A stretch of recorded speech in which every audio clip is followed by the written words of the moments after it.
dumbest movie monster in Dragon Ball history against the newest evolution of Saiyan power. Z Broly, a walking catastrophe fueled by endless rage, versus Daima Super Saiyan 4 Goku, a reimagined primal form backed by modern Dragon Ball scaling. Two versions of Dragon Ball from completely different eras, two wildly different power systems. One matchup that immediately breaks the fandom. Today, we're breaking down Z Broly versus Daima Super Saiyan 4 Goku. A fight that sounds insane on paper, but gets even crazier once you actually look at the feats, the statements, and narrative intent. Let's get into it. One of the more quietly revealing moments in Dragon Ball Daima doesn't come from a flashy transformation. All I'm just saying is that Daima Goku absolutely cooks this nigga Broly. It's not even close, my boy. Like, I don't even know why we having this debate. I don't even know why this video is a thing. We already know who's winning. During the exchange between Vegeta and Goma, the Supreme Kai's visible shock at the sheer force of their blows, despite neither of them transforming, speaks incredible volume. It would suggest that his internal benchmark for Goku and Vegeta may still be anchored in the Buu Saga era, where overwhelming power was almost exclusively associated with fusion or at the very top tier Saiyan arcs. Seeing this level of output from their natural state alone reframes how these two have actually climbed since then. The context opens a fascinating way to look at Goku's path towards Super Saiyan 4. Rather than treating the form as a random evolutionary leap, it can be interpreted as something more intentional. A power he chased with specific danger in mind, training under the shadow of foes like Kid Buu, who could have pushed Goku towards developing a form meant to counter monsters on his caliber. Super Saiyan 4 becomes less of a happy accident and more of a contingency plan in a form designed to deal with future nightmares. This interpretation also aligns with how restrained Super Saiyan 4 initially feels. I love Super Saiyan 4 Daima, bro. Version of It's the form, and it doesn't goated, radiate man. the kind of overwhelming I love growth it, associated with godly transformations. Characters are still able And to like, bro, coordinate, that's the thing, bro. When I made that video about Goku being my inspiration, is like another reason why is because, bro, Goku is cool as fuck, bro. Daima Goku, Super Saiyan 4 Daima Goku, and Super Saiyan 4 Goku from GT are so cool. Goku just goes through evolution and a transformation, and it's just like we get a new Goku. And Goku is just, bro, I literally got a fucking mug of this man, bro. I love Goku from Dragon Ball. I'm gonna just say it. I got Goku as my profile picture, bro. Of course I'm hyped. I'm the biggest Goku fanboy, bro, and that's on God. Green fort, nigga. That ass.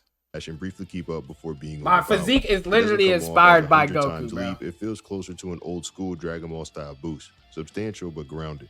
Something in the range of a few times stronger than Super Saiyan 3 rather than a cosmic tier escalation. I do. Once the characters return to their normal bodies, though, the perception shifts. Base Vegeta without any aura flare or transformation is suddenly capable of trading blows with Goma. Piccolo's reaction sells harder than any numbers ever could. This is the same Piccolo who's fought alongside Ultimate Gohan and witnessed Fusion Warriors in action. Yet, the Go Vegeta, my boy. Gogeta and bro. I'm sorry, I know I'm fanboying about Dragon Ball so much. It's just that it's so cool, bro. Like, seeing alternations between fusions like Gogeta and Vegito. They're two different persons, but they're the same niggas. They act so different. Like, this nigga Vegito play a lot. Gogeta don't play at all. He want to get you out of there. He want to get you done. It's like Toriyama did they thing. Like, I love Dragon Ball so much, bro. Absolutely goated. I could not. I'm sorry, bro. Dragon Ball Z is the best anime of all time. Of all time. I don't care what anybody says. It's the best anime of all time. I'm sorry, I'm glazing too much. Let's just react to the video and see what he got to say. That's all. Now overlap with or even exceed ceilings that once belonged to exclusively top-tier Buu Saga monsters. Goma's behavior reinforces this idea. Against Super Saiyan 3 Vegeta, his adaptation takes time. He studies, reacts, and gradually adjusts. But when Goku unveils Super Saiyan 4, the adjustment is almost immediate. Goma reads the shift, counters it, and nearly shuts Goku down in short order. That contrast suggests that early Super Saiyan 4 might not start dramatically above Super Saiyan 3 in raw output. At least not at first. It may be a form that needs a moment to stabilize or awaken its deeper reserves, especially given the strange dynamic between child and adult physiology in Daima. Then everything spikes. Goma doesn't just adapt again, he evolves completely. His body swells into a massive kaiju-like monstrosity towering over the battlefield and visually separating this phase of the fight from anything before. It's a classic Dragon Ball escalation, but one that carries an important implication. The battlefield has moved beyond simple form versus form comparisons. At this point, it's less about which transformation is bigger and more about who can continue to grow when pushed to the edge. There isn't really any clean numerical way to pin down how much stronger these transformations actually make the characters. Dragon Ball has never really worked like a spreadsheet. That said, the visual language of the series still communicates a lot. When a character's body dramatically increases in size, it has historically been shorthanded for a major rise in physical output. Goma's Literally. monstrous expansion into a towering kaiju-like entity isn't just aesthetic spectacle. It's the story signaling that his power has surged far beyond his previous Rax. limits. Within that framework, even generous interpretations of fighters like Kid Buu start to feel strained when placed next to a being whose strength is escalating so violently and so quickly. This leads into an important structural detail. Daima does not operate under the anime version of Dragon Ball Super's continuity. It aligns far more closely with the manga's timeline and tone. That distinction matters a lot, as the manga scaling tends to be more restrained and less reliant on explicit numbers, which generally avoids the constant escalation in a universe-shaking spectacle that the anime often embraces. Because of that, the ceiling for what we should reasonably assume in Daima is lower by default. Goku and Vegeta are still absurdly strong, but their feats should be filtered through manga-style logic rather than anime. Another subtle but telling detail appears during the final confrontation when Goku is restored to his adult body. His physical proportions are noticeably bulkier than in his child state, even while using the same transformation. In Dragon Ball's internal logic, increase in mass often correlates with increased striking power and durability, which opens the door to the idea that Super Saiyan 4 may express itself differently depending on the user's physiology. The same form but with different output. The adult version may simply be able to draw more from the transformation's potential even if the base multiplier itself doesn't change. Taken all together, this creates a much more nuanced power landscape than the simple tier list suggests. Power in Daima isn't just about stacking bigger numbers, it's also about adaptability. Unfortunately, when Super Saiyan 4 Daima Goku dropped in Dragon Ball Legends, bro, I did not summon for bro. Like, bro, I should have summoned for bro. He was good during that PvP time. I should have summoned for him. And so, unfortunately, other than that, we're not talking about Dragon Ball Legends. We're talking about Dragon Ball Daima. Let's just continue, bro. Now, focusing specifically on adult Super Saiyan 4, it's easy to assume that it must possess a higher Niggas was getting multiplier than the shafted, child though. version, but I the do evidence agree. doesn't strongly support that conclusion. Goma's near instant adjustment to Super Saiyan 4, faster than his adaptation to Super Saiyan 3, implies that the initial jump in raw power may not be enormous. Instead, what stands out is how well Goku endures punishment in this form. Much like GT's interpretation of Super Saiyan 4, the emphasis seems to be on toughness, stamina, and the ability to continue fighting after absorbing heavy damage. Even when Goku insists that he's giving everything he has, the way he repeatedly recovers and pushes back suggests there's a gradual internal growth occurring rather than a single explosive leap. When you zoom out and compare Daima to the wider Dragon Ball franchise, this version of Super Saiyan 4 looks considerably more restrained than its GT counterpart. As for the multiplier, none are officially defined for either iteration. Still, internal scaling Toriyama did his Neva's thing. magic enhancement is shown boosting Tamagami 2 from struggling against Super Saiyan 2 Vegeta to forcing Vegeta into Super Saiyan 3. Since Super Saiyan 3 is traditionally treated as about 4 times Super Saiyan 2, it's reasonable to interpret Neva's amplification as roughly a 4 to 5 times boost. The same magic is involved in awakening Super Saiyan 4 in Goku, which suggests that this magnitude of increase may be part of the process. If Super Saiyan 4 itself carries an additional multiplier on top of that, you might be looking at something in the ballpark of a 10-fold increase overall. Respectable and significant, but still far below the kind of exponential jumps associated with fusion or divine forms. And that, more than anything else, reinforces the idea that Daima Super Saiyan 4 occupies its own wait a lane, minute, I got a theory, hear me out. What if, okay, and this is like some what if that you would think of as a kid, but except it's today. What if Goku and Vegeta, they already did that? What am I talking about? What? I was about to say, what if Goku and Vegeta fused to turn Super Saiyan 4? Nigga, that's a GT! They already did that! What am I on, bro? I'm done. Let me just go ahead and watch the video. Rather than a god tier power explosion. I'm tripping. Broly occupies a very strange space among Dragon Ball Z's upper tier threats, because the way his power expresses itself is fundamentally more. I'm gonna tell you this right now, bruh. I'm gonna tell you this right now. Through guidebooks alone, we already know that Broly is not beating this nigga, okay? We already know. Because in DBZ, Broly is literally weaker than Janemba. Janemba is the strongest Dragon Ball Z villain of all time. A movie villain. The strongest movie villain. And that's confirmed. And strongest Dragon Ball Z villain in the whole entire series of Dragon Ball Z. We already know that. That's confirmed through guidebooks. So this video is really pointless to make. I'm gonna keep it real. Like, very pointless. We already know.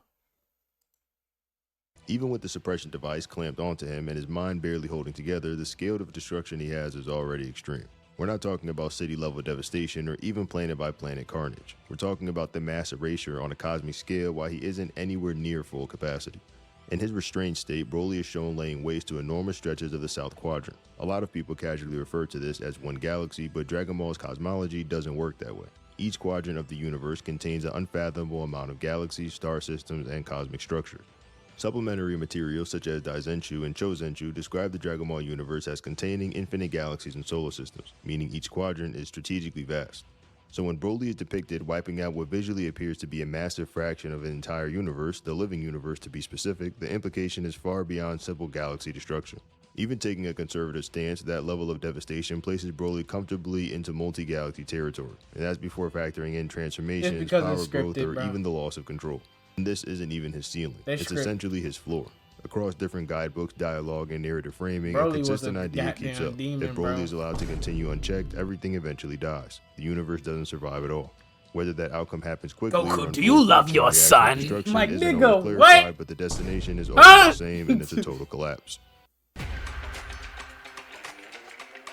Oh, really, you two? I feel you, though. That's cool.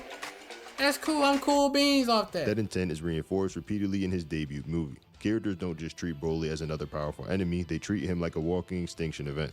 The tone surrounding him isn't "we might lose this fight," it's "if this guy keeps moving, there will be nothing left." Literally. What makes this especially important is the context of Broly being mortal. Villains like Majin Buu or Cell can theoretically exist forever as they don't age or weaken over time. If they take centuries to destroy the universe, that's still within their nature. Broly, however, doesn't have the luxury. He's a Saiyan with the biological lifespan. Even being generous, he probably has a few decades of peak combat ability before age starts to catch up to him. So when characters say Broly threatens the universe, they aren't implying a slow, inevitable erosion over eons. They're talking about a relatively short window, a being with a limited lifespan who is still projected to wipe out everything. That's what separates Broly from a lot of other so-called universal threats. It isn't just the end result that matters, it's the pace. Broly isn't portrayed as someone who might eventually destroy the universe if left long enough alone. He's portrayed as someone who would tear through it fast enough that people are panicking at the moment. In other words, the danger isn't hypothetical, it's more imminent. And that frame adds... I disagree heavily because Broly can destroy a universe easily at just literally. Broly and second form Frieza have already been confirmed to be and have enough power to destroy a universe. And before people start to say the second form Frieza statements of him saying that he can destroy a universe were hyperbolic, you don't get multiple hyperbolic statements in statements that confirm what he's saying from other people in the anime. You don't get that. So nobody is fucking with any Dragon Ball Z villain. Okay? If Frieza was able, it have been said to destroy a universe, was able to destroy a universe, then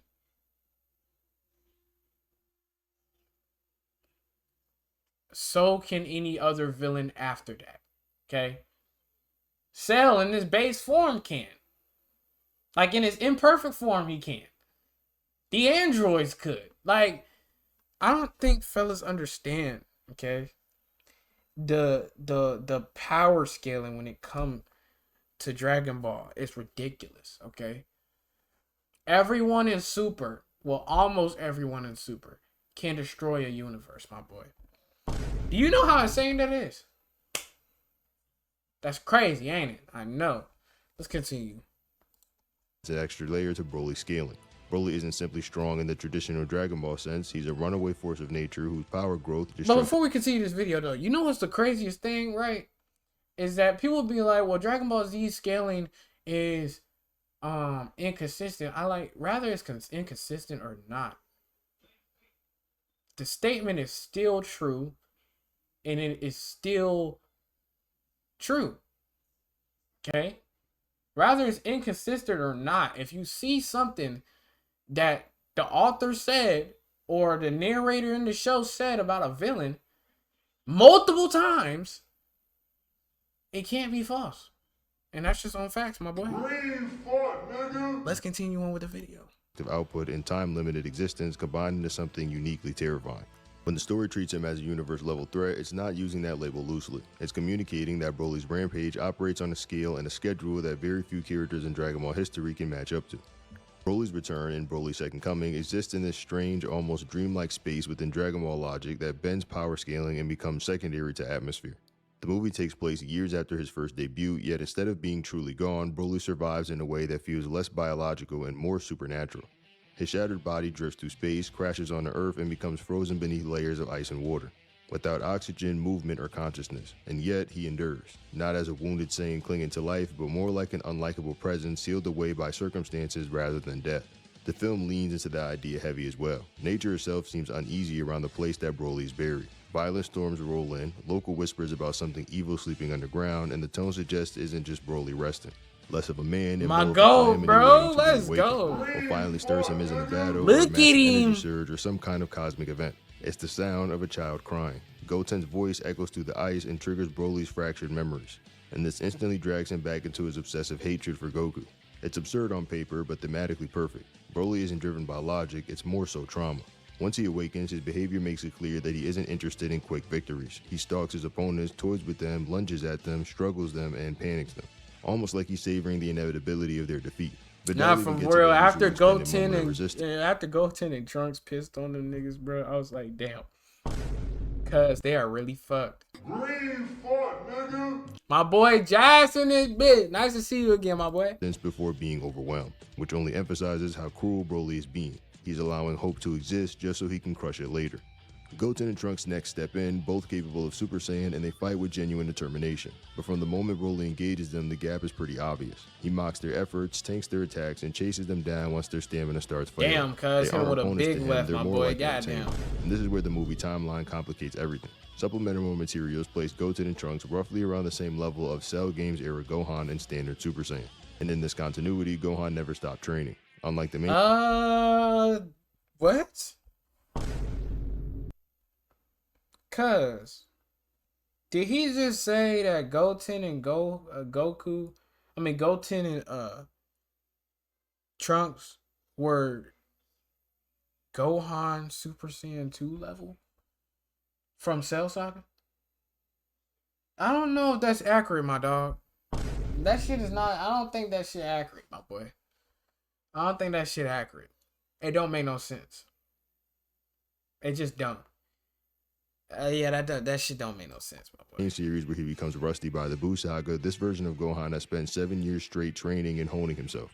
That alone implies a massive difference in baseline strength. The film quietly reinforces this. Gohan carries himself with confidence and his movements are sharp. Not only does he not hesitate, this is a Gohan who never abandoned the warrior path. On top of that, Goten and Trunks appear to naturally remain in a relaxed, calm Super Saiyan state, similar Nah, he to didn't what punch Goku a and Gohan lesbian, achieved in bro. the hyperbolic time chamber. No, he More didn't. than likely meaning they have grade 4, which would explain why later fusion allows them to jump to Super Saiyan 3 so easily. These kids aren't weak by any stretch of the imagination, and yet none of it matters. When Gohan finally confronts Broly, the tone shifts immediately. Official material claim he's using Super Saiyan 2, even though the usual lightning effects aren't emphasized. Regardless, the result is brutal. Broly overwhelms him almost instantly. Gohan lands hits, but they accomplish This nigga nothing. using His Super attacks Saiyan don't slow 2, Broly or 7 years stagger of him, and training. they barely Goddamn, register. boy. That single sequence tells But you I don't everything you need think to know people about where Broly stands understand, in this y'all. film. Like, A I fully don't think trained people understand. Gohan, when he was training for those 7 years, apparently inside of the movie in a different parallel time zone, he was not in the hyperbolic time chamber. So roughly, he would have got like a 2-3% increase of his power. Well, let me think about this.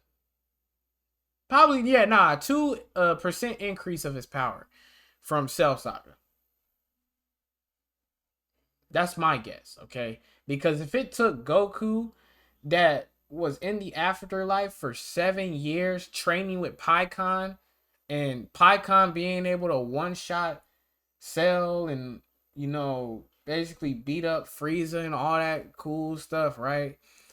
And Goku beating Pikkon, which will automatically make him stronger than both Cell and Gohan at the Cell games.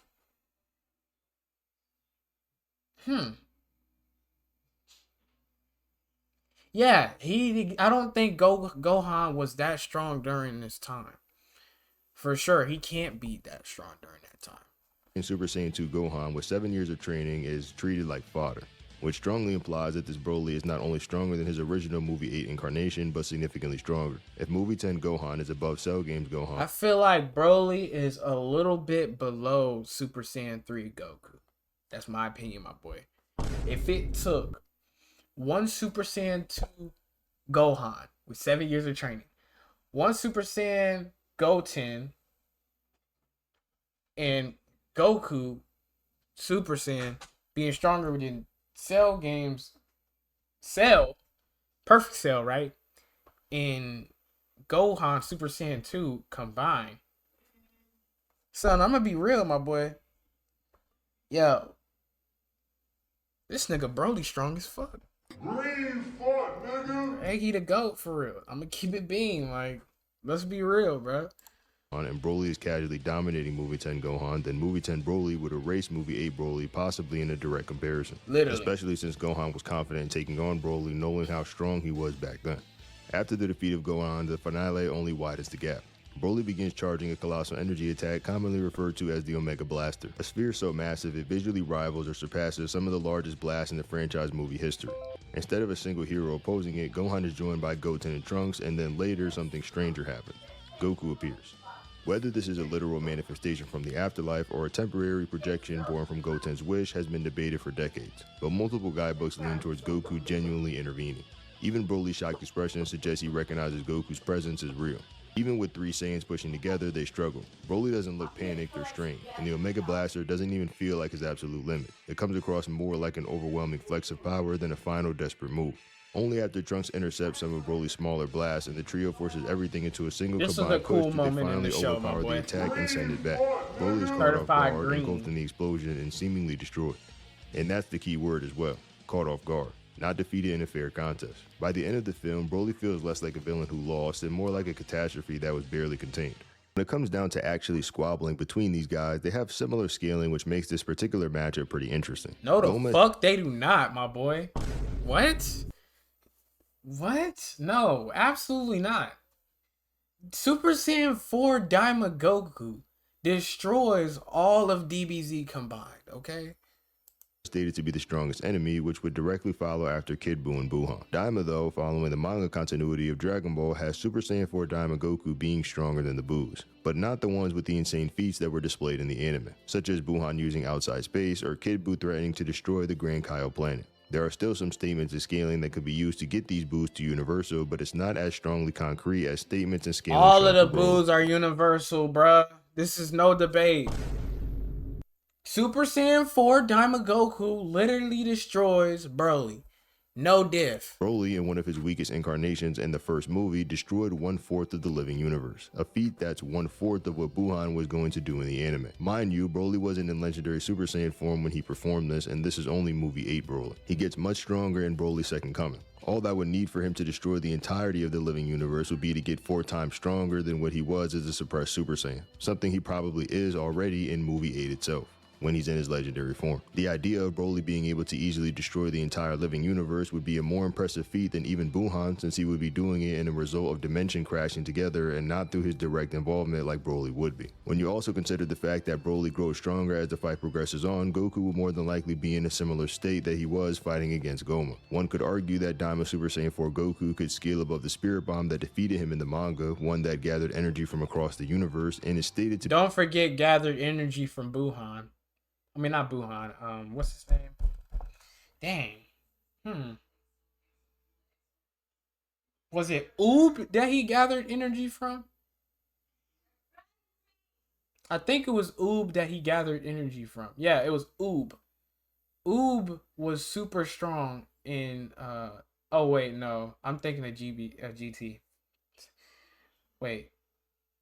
Wasn't Oob in yeah, Oob was, I'm pretty sure Oob was in DBZ, right? Let me search that shit up, bro. I'm surprised that I don't know this. This is crazy.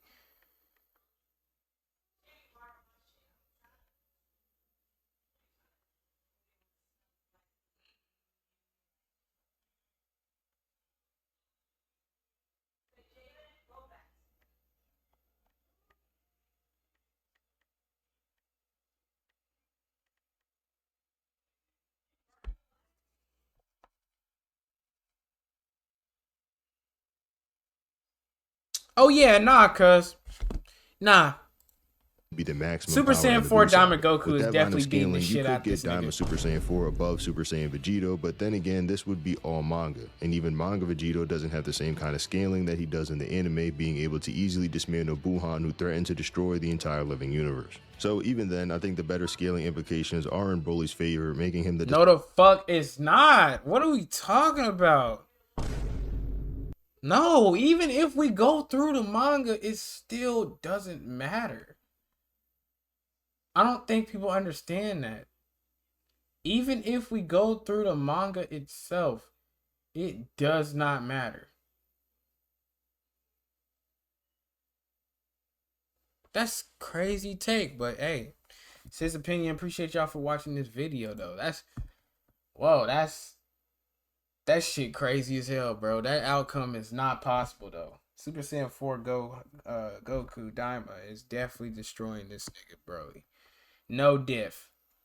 Literally.